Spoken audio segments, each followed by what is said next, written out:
there's another myth a lot of people on the other side of the aisle like to say is all of this pressure on China, it's not going to work, it's not going to work. China doesn't actually have the ability to handle the North Koreans.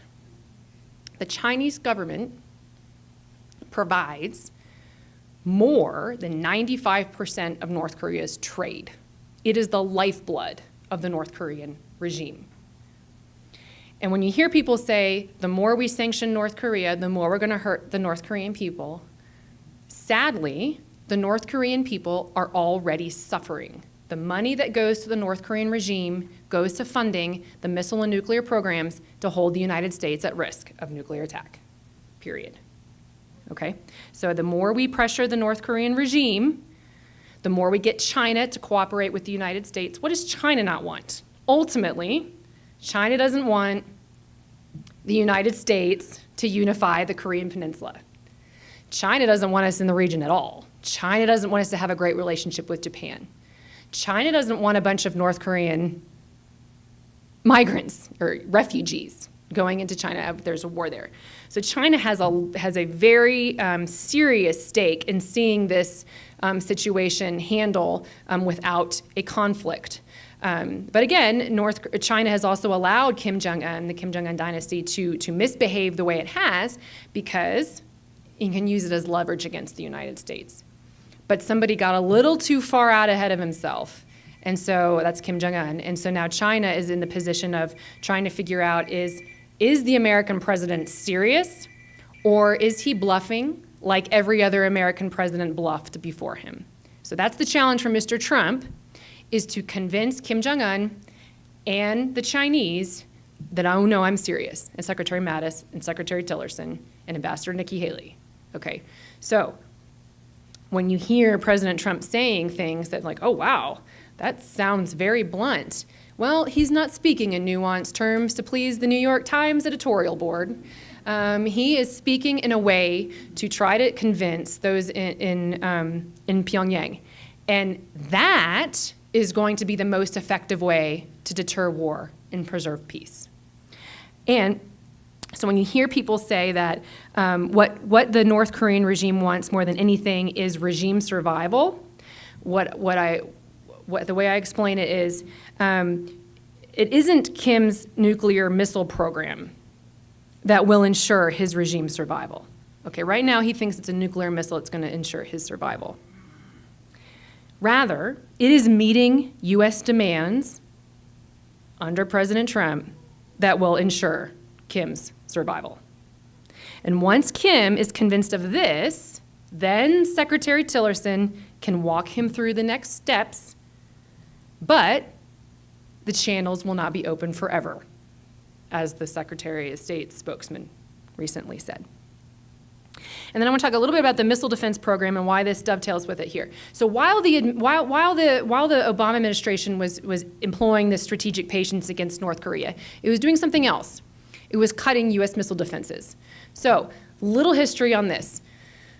President Bush withdrew the United States from the Anti-Ballistic Missile Treaty in 2002. That treaty prevented the United States from deploying and implementing a robust homeland missile defense system. Okay, he got us out of that after 9/11. And then the United States began getting really busy on trying to build a homeland missile defense system to protect the United States against, in particular, the kinds of missiles that North Korea, or eventually Iran, could threaten the United States with. It wasn't designed to handle the Russian threat or the Chinese threat. They've got much bigger missile arsenals. It was North Korea and then Iran. And so we were going as quickly as we can to get this system deployed and get it out there. So we've got missile interceptors, think of them as giant bullets, in Alaska, in Vandenberg Air Force Base out in California. We have the command and control center here in Colorado Springs.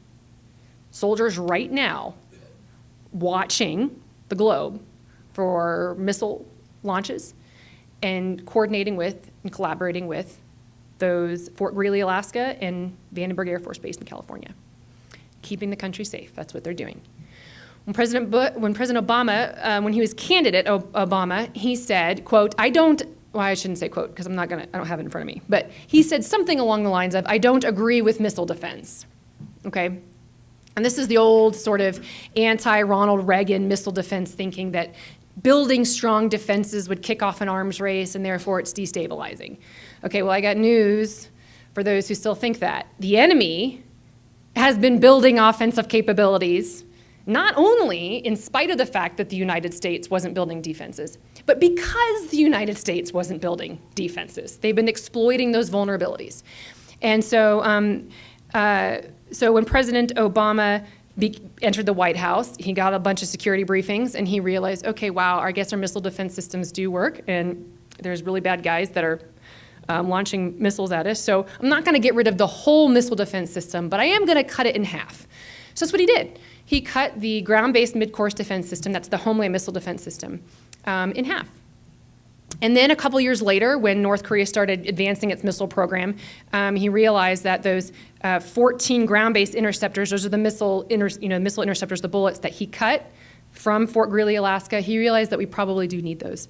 So he made it his Secretary Hagel, I believe was Secretary of Defense at the time, announced that we would be expanding missile defense, 14 ground-based interceptors. And you got all these accolades for it, to which I said, they'd already be there if you hadn't cut them.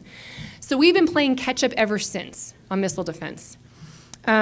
President Trump, in addition to employing what his administration is calling a pressure campaign against the United States, or against the North Koreans, we have this pressure campaign. Secretary Tillerson said a couple months ago that imagine the pressure campaign has a dial on it, a knob, and we had it at about a 5 or a 6 a couple months ago. Like, holy smokes, we're really putting the pressure on. We're only at a 5 or a 6.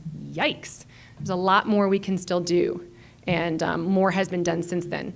So we're going to continue exhausting all these other options we have before we get all the way down and before we understand that we've been given an ultimatum. But while he's been doing that, he's also been putting more money in our missile defense programs. So President Trump has, there's been a reprogramming request in Congress to get 20 more ground-based interceptors in Alaska. That's a lot. That's in addition to the 14 ground-based interceptors that President Obama had to put back, to fund again after he cut them. And there's going to be more money for regional defenses abroad for South Korea and for Japan and for some of the stuff that we're doing in Eastern Europe. So there's going to be more missile defense there. And that is because President Trump, if you listen to what Secretary Mattis likes to say about the president, he says it multiple times. What is the one characteristic that Mattis seems to really appreciate in a commander-in-chief? Because remember, Mattis served President Obama as well. And President Obama fired General Mattis because General Mattis kept going to him and trying to make recommendations, and there was just it wasn't working out, and then General Mattis entered retirement early. But what is it about Trump that Mattis likes so much?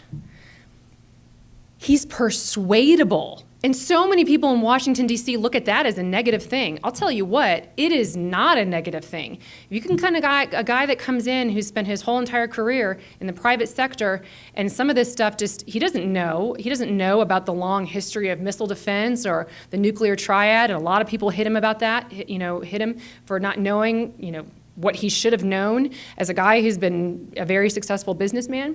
Well, he goes in there and he intuitively gets it. He can be persuaded of these things. Missile defense makes sense to Donald Trump, as it should. And so now we are spending a lot more money on our missile defense systems.